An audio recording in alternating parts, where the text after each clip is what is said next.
So next question. Hey, Dr. Islam. I have heard on the news about Christian Eriksen's cardiac arrest in the soccer game.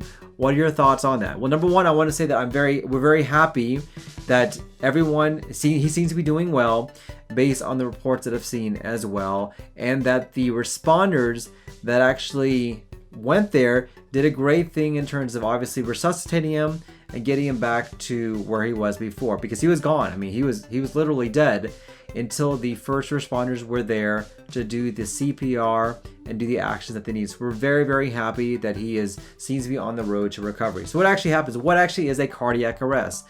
This is actually what happens when your heart stops. Now, this is a very young individual, less than 30, who's obviously very fit because he's a professional soccer player. And so his heart just stopped. Why that's the case is hard to speculate. We don't know at this point in time. There are a lot of different reasons why your heart can stop. Number one, you could have what's called an arrhythmia, in which the rhythm of the heart is out of whack. So normally our heart will contract in a pretty sequential fashion. You can feel your heart here, you can feel your pulse here. But for some people, the heart rhythm will go out of whack, and that can make your heart stop. Number two, you can develop what's called cardiomyopathy, which you actually have a dilated heart. It's bigger than what it should be. And that sometimes as well can cause your heart to stop as well. Or for some other people, you can have a clot that forms inside that clot, around the arteries of the heart. And that's exactly what occurs when you have a heart attack. And over time, that can cause your heart to stop as well. What we do know is that whenever your heart stops, you're not able to pump out that blood.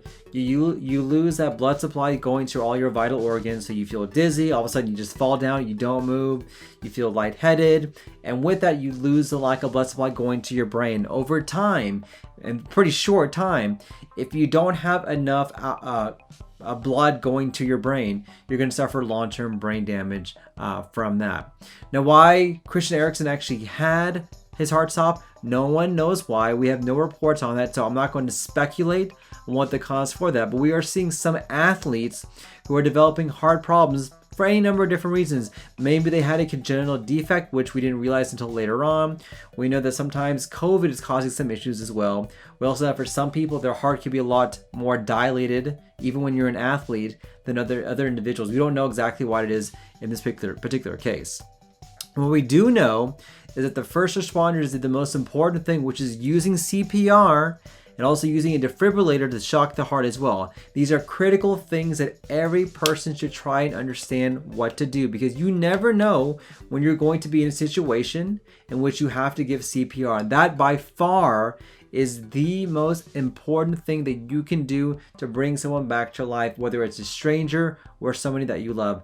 Every second counts. Every second that your heart is not beating means that's every second that your blood is not going to your brain, which can cause long-term damage as well. So we'll know more and more about what happened with this particular individual in the next couple of weeks or couple of months, but we are very happy that so far everything seems to be going well.